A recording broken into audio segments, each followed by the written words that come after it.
Hello and welcome back to another episode. My name is Avery Coleman, investment analyst here at Cornerstone Advisors Asset Management. Joining me today again is Angela Ost, our director of Play and Giving.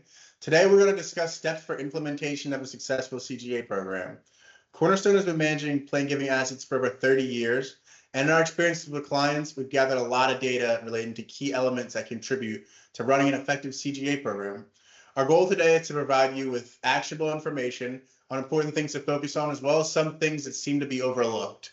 As a reminder, we're not offering tax or legal advice, so please consult your advisor team on your specific situation. And with that, Angela, let's say I am hypothetically working on a nonprofit organization, Avery's nonprofit, and I have a donor who wants to set up a CGA, but we don't have the program established yet. What should I be considering? Sure. So getting started is always the hardest part, but there's really three areas that I would focus on. And this is financial stability, governance, and gift administration. And if we jump into financial stability first, what I'm referring to here is the fact that many states have financial requirements for organizations that issue charitable gift annuities, but these really do vary from state to state.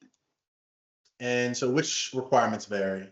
Yeah, so those are things such as the number of years that your organization is in existence or a minimum financial surplus and annual reporting requirements. So, what I would suggest is if you do have a donor who lives in a specific state that you are not registered in, or you're not registered to issue charitable gift annuities in, whether to market or not, really check out the ACGA website, and they have guidance per state on what to do in those specific requirements.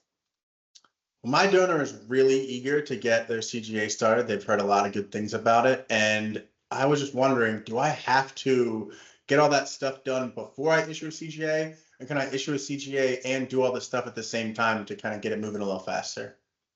That does vary state to state, but I would suggest that you really have all of this ironed out before you accept that first CGA. Make sure that both finance and development are on the same page and that they understand the requirements so that you can really work together and make sure that you're in compliance with the states that you plan on marketing CGAs in. That's fair. And so if we're going to get started, it sounds like you mentioned governance first. That's a really big, scary word. It doesn't have to be, though. This is really just meant to protect your organization. So typically, your board will help to set the governance for your specific charity. And as you begin your gift annuity program, really assess the board's interest and their knowledge in planned gifts, specifically charitable gift annuities in this situation. Support is honestly so key to the success of a program. So really make sure that they're on board. In addition, you'll really want to make sure that you have a gift acceptance policy in place as well as an investment policy statement. Okay, well, Avery's nonprofit already has a gift acceptance policy and an IPS for some of the other organizations that are, or the other assets our organization has. Can we just use the ones that we already have, or can we copy paste it over? Do we need a completely new one? When it comes to a gift acceptance policy, that is something that you can easily revise and add your specifics for charitable gift annuities. When it comes to an investment policy statement, I would suggest having a separate document for that one and not mingling it across the other assets that your organization might have. Okay, and what are some of the restrictions and allowances that I should be aware of? Yeah, things such as, what type of assets will you allow for? Will you allow for things such as real estate or artwork to fund a CGA? What are your minimum ages and gift amounts for both an immediate and a deferred gift? And another thing to consider would be which rates are you following? Are you following the American Council on Gift Annuity suggested maximum rates?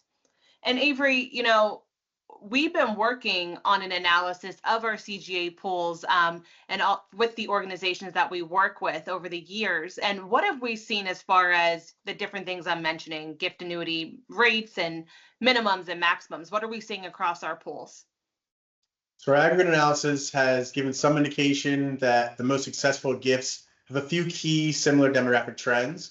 The consensus relating to age is that 65 is a minimum to really look at for immediate CGAs. We've noticed that the highest retained gift values come from donors who are in the 65 to 80-year-old range at their giftee. So what do we do with a donor that comes to us and is under the age of 65? You don't have to completely exclude anybody younger than 65. It's going to be hard. I mean, as a nonprofit to turn down money, especially when a donor really wants to give it to you. But in that situation, it's best to have a deferred CGA so it doesn't begin its first payment until the donor is at least 65. These deferred CGAs have actually among the highest retained earnings percentages because of the runway given by years of investment because before having to start paying out the money. That makes perfect sense. So then what are your thoughts on gift amounts? Well, when it comes to setting like a minimum or a maximum for gift amounts, the majority of CGAs that we see are in the $10,000 to $100,000 range. But similar to the age, if our gift is above $100,000, again, it's going to be hard to turn somebody down who wants to give you over $100,000. So it's not completely out of the question. It just might be more advantageous to get creative in how you structure them. Maybe you split the total amount of CGAs, split the total amount into separate CGAs. So if somebody's giving you $1 million, you maybe have four $250,000 CGAs, or setting a portion of the CGAs as deferred and some of them as immediate. Okay, so ideally you really just want diversification across gift sizes is what you're saying. Yes, diverse pools are the safest pools. Gotcha. And so that leads us to our last area of focus, gift administration. Yes, so gift administration is very, very important. So your organization really needs to consider, will you administer your gift annuity program internally, or is this something that you'll outsource and do externally? This is really key to happy donors. You want an organized, well-run program. But do you have the structure to invest and manage and make annuity payments internally, or is this something that it just makes a whole lot more sense to outsource those responsibilities? And what do most organizations do? I would say many organizations, they just don't have the internal capabilities to provide, a proper or cost-effective plan giving administration, which is why they do work with organizations such as Cornerstone. Our team has a lot of expertise in all aspects of plan giving, including payments and gift writing and audit support and administration. So we've found that a lot of them really do benefit from working with someone externally as opposed to having that responsibility internally. So there are many factors to consider for Avery's nonprofit in implementing our gift annuity program. Thank you. Absolutely. Yeah, there really is. And Avery, that's why we really wanted to put a video together on this important topic so that organizations can reference this and take a look because there is so much to think about.